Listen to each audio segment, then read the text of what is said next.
Hey guys, happy Monday. How are you all doing today?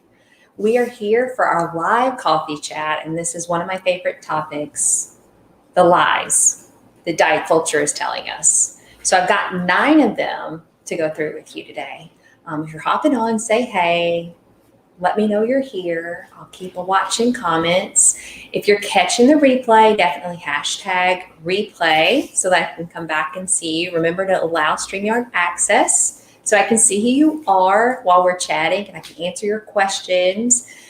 And today I want to chat with you and I want to talk to you about some of the lies that diet culture tells us, especially as women. These are the lies that many of us may have started to believe. We do believe, or we believed at one time.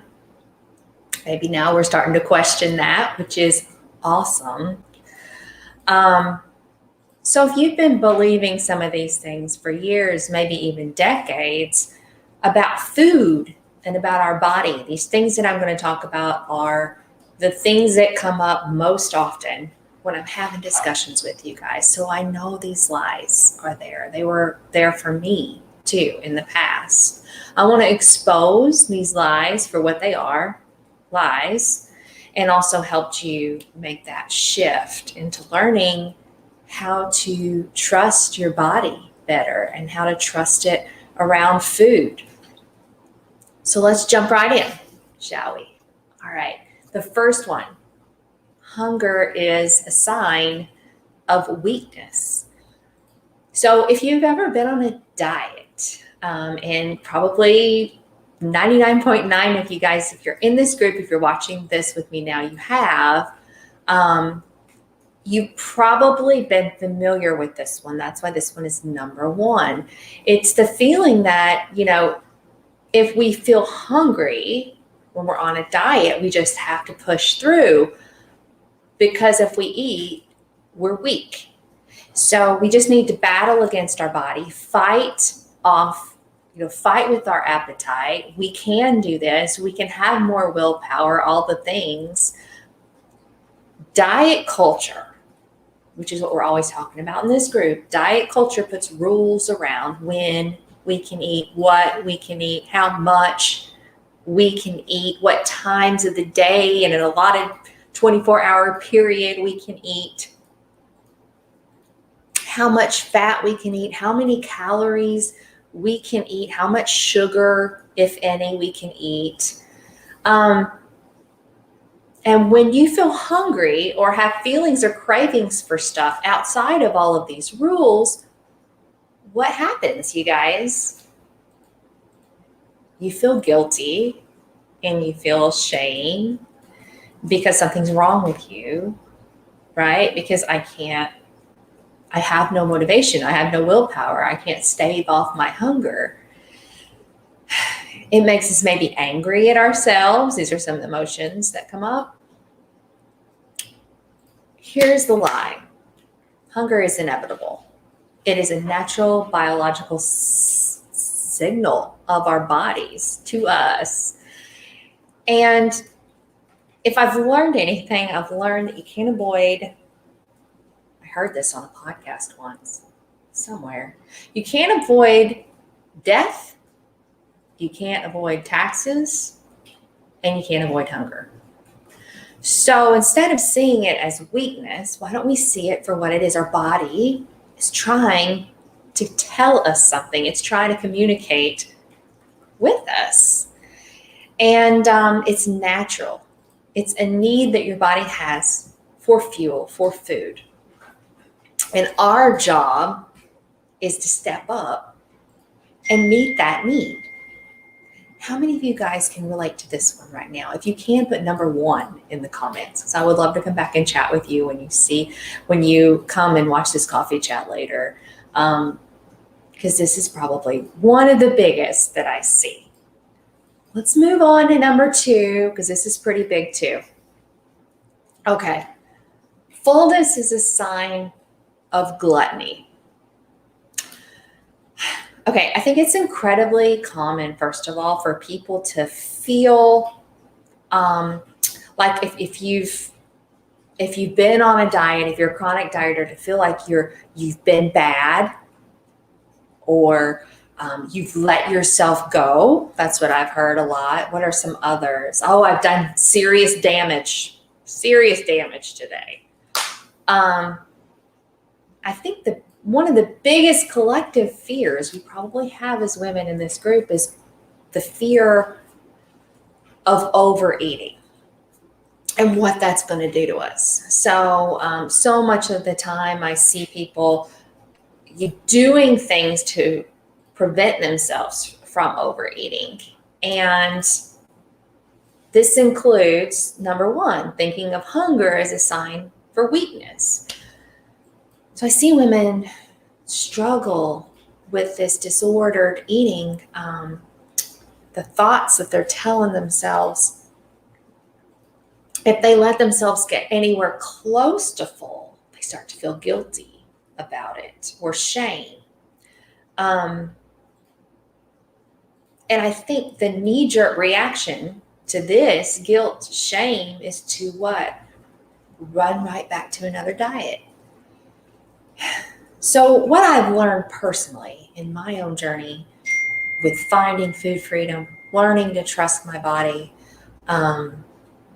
is that we can actually push to fullness, to actual fullness and true satisfaction. We talked about satisfaction last week. That's my favorite intuitive eating principle. If you missed that, put satisfaction in the comments and I can tag you in that one so you don't miss that coffee chat as well. So back to this. The best indicator you have for fullness is actually getting enough nutrition. If you have talked to me, if you've had a coffee chat with me, if we have done coaching together, chances are I probably asked you, are you giving yourself adequate nutrition? And seriously, guys, most of the time, the answer is no, I'm not. And so let's talk about true fullness versus like faux fullness. Because if we're dieters and we try to go into intuitive eating, we can kind of trick our brains into telling us we're full. But it's not true fullness. So to truly nourish your body so that it functions the way that it needs to, we give ourselves enough food. We give ourselves adequate nutrition. Now, if you need me to help you figure out what that is for you, like as in not a meal plan, as in helping you tune into your body cues and uncover your fullness signals, your hunger signals, and some of those things. These are some of the hardest things to do. Don't do it on your own. But help in the comments and I'll come back and help you. You don't have to do that alone. So when you're not doing this, when you're not getting to true fullness, your body doesn't function the way that it needs to properly. And it will tell you this. Things will start kind of falling apart. And the best feedback I have for you is to make sure that you're getting adequate nutrition so that your body can adequately function. If you are having trouble with this one, before we go into number 3, definitely type help in the comments and we can chat about that. So 3 is you have to earn the right to eat. And I hear this one on almost a daily basis now because I'm in tune and aware with diet culture. You know, anytime I turn on the TV or even read a book or scroll through social media, it's out there. You hear it maybe with your friends, maybe just a walking group, some women that you get together with at church, a Bible study. You'll hear these things. You know, how many times have you heard someone say, oh, we're going to have to just work this off later. This idea that you have to earn your food. And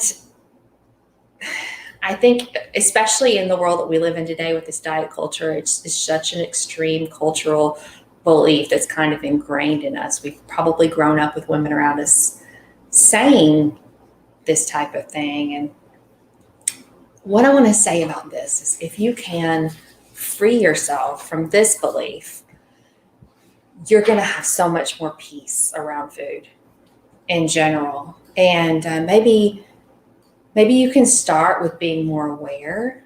And when you hear others say comments like that, maybe catch yourself when you start thinking comments like that. So raising awareness is key. It's really huge with this one. To remind yourself, even if you have to write it on a Post-it just to get started, I have the right to eat.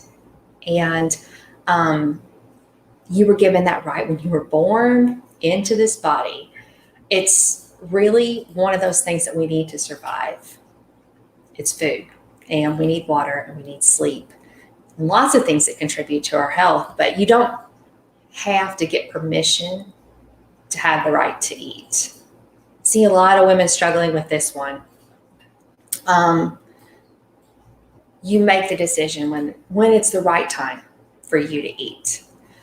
That's when you fully trust your body. That's when you can respect your body. It's wisdom that I'm trying to share with you, teach you, help you along the way, learn.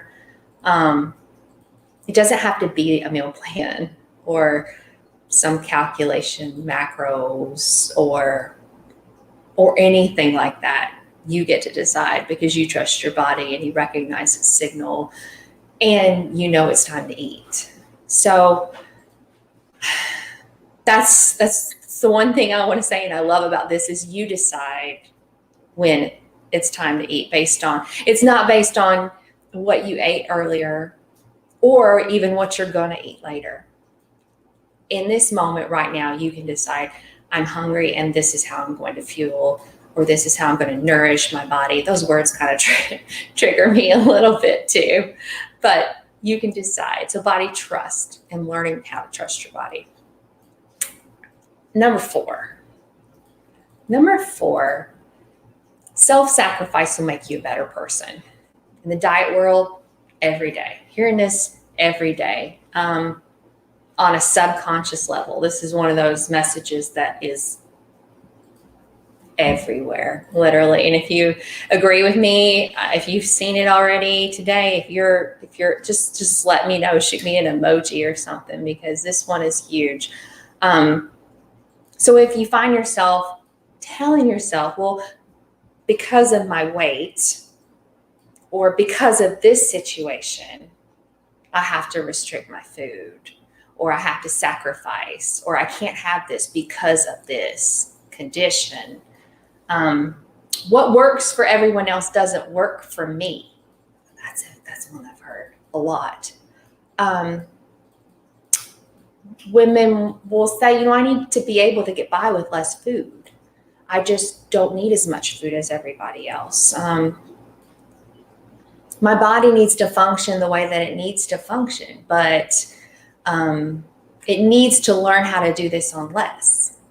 So these are all kind of the self-sacrificing diet culture lie. I hear this a lot with moms, busy moms. Any busy moms out there? Say busy mom if you can relate with this and in this example. But mothers will never tell their children things like this, but that they'll tell themselves. So it's almost like this deeply held belief that they have that they have to sacrifice because they're not worthy of that. Now, I don't know how many of you can resonate with this type of thing, but self-sacrifice rather than just meeting your needs. So having to have permission to do so, you can just meet your needs. You can do that. You can take care of yourself in a way that will help you be more productive and more capable in your life and not have you using food as a way to control your weight or anything, honestly, about who you are as a person. So this one is huge. And on to number 5. And this is a huge one. If you give yourself permission, you're going to lose control. I've had several conversations with you guys about this one this past week, just in the DMs. This is probably the biggest conversation I have with people who are new to intuitive eating, who are new to this concept. They're used to dieting and they're trying to let diets go. They're trying to conquer that diet brain we're always talking about in here. They feel like permission is literally the scariest part, and they get really overwhelmed by like, I can have those things. Those were never on the plan. They were never allowed. So unconditional permission to eat is something that is one of the very first stages of becoming an intuitive eater. Without it, you'll never get there. So it can be really scary, but we have to make peace with food. And really, when we come from diet culture, giving yourself permission to eat food can feel really chaotic. So this part can feel really scary, really, really chaotic, really messy for women when they go through it. Sometimes they jump into it with like no abandonment, just like dive into the Oreos, and that can make it feel even scarier because that's not what intuitive eating is about either. So that's why it helps to have a professional walk you through the messy parts of it so that you can get guidance and learn how to, we call it body attunement, tune back into your body signals, because diets are just like on paper. They're just a plan. They treat you like a robot, and we're not robots. We're all unique. We're all individuals. So we don't want to feel out of control in this very important stage of becoming an intuitive eater and learning to trust your body. When you give yourself permission, you learn to make decisions in the moment. And when you do that, you feel like you're the one calling the shots. You take the power back, not the food. And the biggest part of that is what happens after you eat it. So much of that is emotional and mindset driven. Okay, number 6. Diets will tell you can't make decisions on your own at all. So diet culture is basically telling us we can't be trusted with our own body. And we have to trust the diet because the diet plan knows us better than we know ourselves. Crazy, right? If you guys can relate to this, God, let me know. Throw me emoji in the comments. So if you can't trust yourself around food, or you feel like you need a set of rules to go by, to follow, you can't just live your life free, just free from all of that.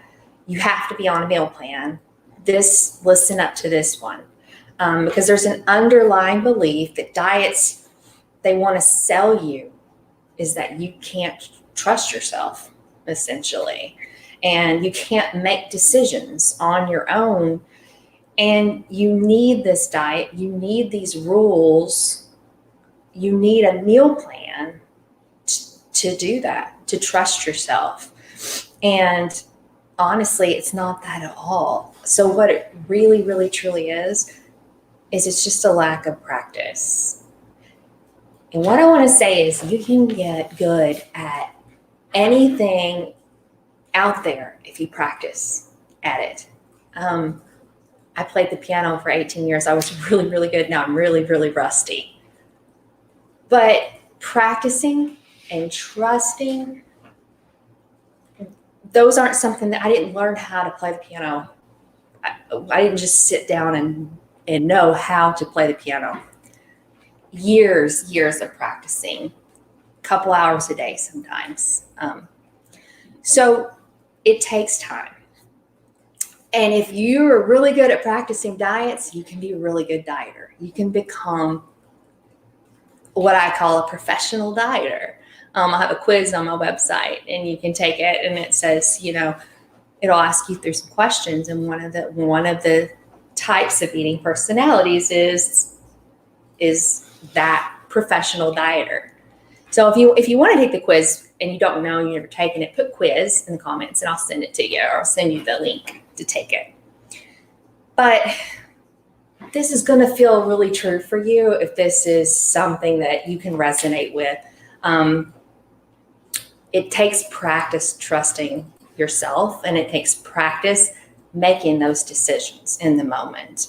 And that's decisions about when you're going to eat, and that's decisions about when you're going to stop eating. So all of those things take practice.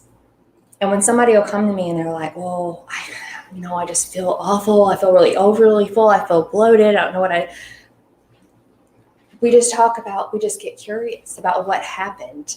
Well, what happened when you made the choice?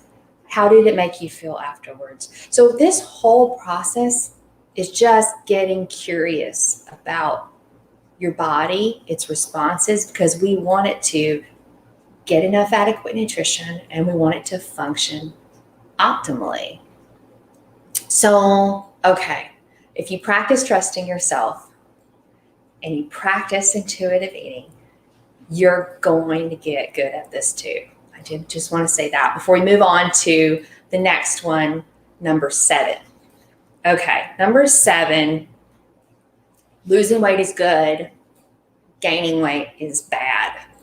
And I think this is a message we are continually getting from diet culture on the daily. Pretty much everything we've run through so far.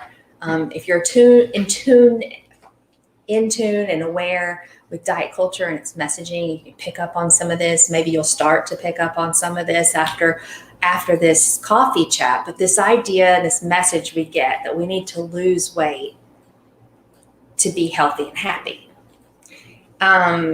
So if you're losing weight through restrictive eating, any type of unhealthy behaviors, lacking adequate nutrition, that's not actually good. And on the flip side, if you're gaining weight through changes in eating patterns that are less restrictive, maybe more flexible, and you're getting a larger variety of nutrition and your body's performing optimally, then that is not a bad thing necessarily. So hear me out. When your body's performing optimally, what's happening? Your hormones are in balance. That's a huge one. Your hormones are in balance. Bodies, I do want to say too, that our bodies are going to change throughout life. I don't have the body that I had in high school. Some of us have kids. Some of us have gone through menopause. Our bodies are going to change. That's a given. It's to be expected. Like your body is going to change throughout life. And so that's just a fact of the matter. So that's something we cover a lot together in the body image program. That's something that that you would like to learn more about, just put body image in the comments. Let's move on to number 8. You need to be thin. And I touched on this in the last one. You need to be thin in order to be healthy and happy. So I'm going to just dig into that one deeper. The losing weight is good and the gaining weight is bad. You need to eat thin. You need to be thin in order to be healthy. And I think this one is huge because this one I hear so much. And this is such a big lie, you guys. So many of us equal thinness to health and happiness. And if we're not there, we constantly feel like we have to push ourselves or manipulate our food in order to get there, to get to that point. So if you feel this way and you're just not getting there, some of you guys might feel doomed. And it's just this constant battle to reach or to attain thinness in order to be healthy and happy. And that the truth is that is your health and your happiness are not dependent on the size of your body. And you can be healthy in lots of different body sizes, and you can be unhealthy in lots of different body sizes. So I encourage you to challenge this idea that thinner is better. And instead, what I do want you to do is kind of look around you at body diversity, at the different types of bodies out there, and give yourself permission. We keep this, do y'all, there's like a theme to this. I realize I've said permission like, I don't know, 50 times already in this coffee chat, but I want you guys to give yourself permission to seek health and happiness outside of the size of your body. Detach the two ideas and seek health separate from that. Don't put that kind of pressure on your body right now. Don't.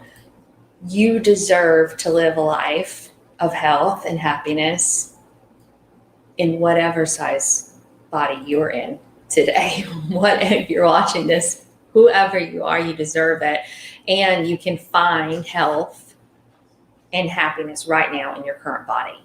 It doesn't have to wait until you're a certain size. So that is definitely a lie that's out there. And if you're feeling me on that, then definitely put number 8.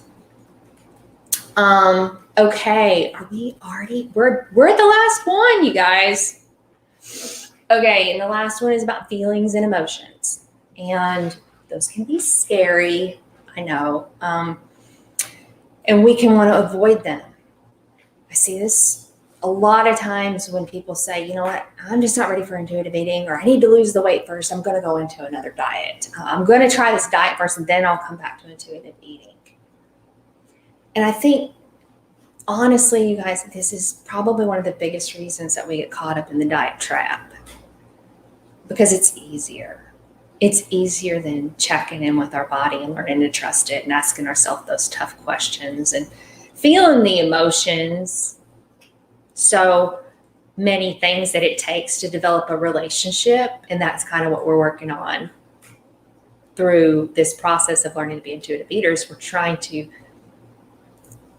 form a relationship again with our body that has gotten so detached from diet culture. So it can feel scary and it can feel unsafe. Yes, but you don't need to avoid them and run back to another diet, because when things are scary, usually growth happens from those when we push forward.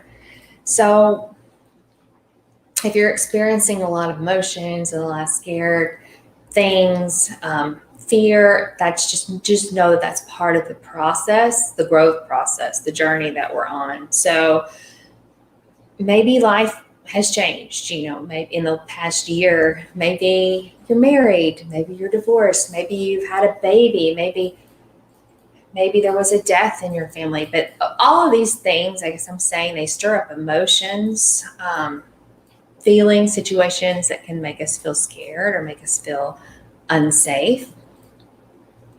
But what happens more often than not with feelings is that we subconsciously, we like our answer to, when we're feeling scared and we're feeling these things, it's so much easier to control what? Our food and our exercise. So here's the thing. You are safe. And instead of running and finding ways to control the feelings, how about we learn to sit with those feelings? And I know that's the least sexy part of this, but it is, if we can learn to sit with those feelings and get curious about why. So one of my favorite classes that I teach inside of the Food Confidence Club, which is our membership, is on emotional eating and coping and with triggers and things like that. I also love one about how to navigate food and body image in times of stress. That's a big one. I feel like these are really, really needed and necessary. But when you realize, you don't need a meal plan, or, you don't need to be on food rules, or you don't need to follow a diet, you find better ways to understand, to feel, and to manage your emotions. You're having to face them. And this makes you an overall healthy person. So know that there are ways to do that. And there are better ways to navigate mental and emotional health outside of just exercise or run into a diet culture-y type stuff. So if you stuck with me today and you're here and you realize that, maybe you feel 1, 2, 3, or maybe all of these things that we've chatted about at one time or another, first of all, you're not alone. I mean, I came up with these because I hear them every day and I felt them in the past. So you're not alone. I've got you. And if you're frustrated with diets, counting calories, counting macros, anything rigid that makes you feel like you're stuck in the diet cycle, in the chaos, maybe it's time to try something new. And if that's you, I want to invite you to join us in the Food Confidence Club. It's a membership where you can find food and body confidence, a healthy, positive relationship with food and with your body. And it's totally, totally possible for you. And I would love to help you find it. So if you're interested in joining Food Confidence Club, put FCC in the comments. Or, if you don't want to comment about it, here, you can go check it out, wendietaylor.com/members. And if this was helpful for you today, give me a thumbs up, heart, let me know. Leave me a comment below or send me a DM if you have any questions. If you want to continue to hear more live coffee chats like this and be notified, because I'm here every Monday, make sure you sign up for notifications or get on the email list, because I send email reminders out to everyone before I go live. So if you're not on that list, give me the email emoji or put email below, and I'll make sure that you get on that list. All right, that's it. I'm going to eat lunch. I'm feeling the call. Love you guys. Bye.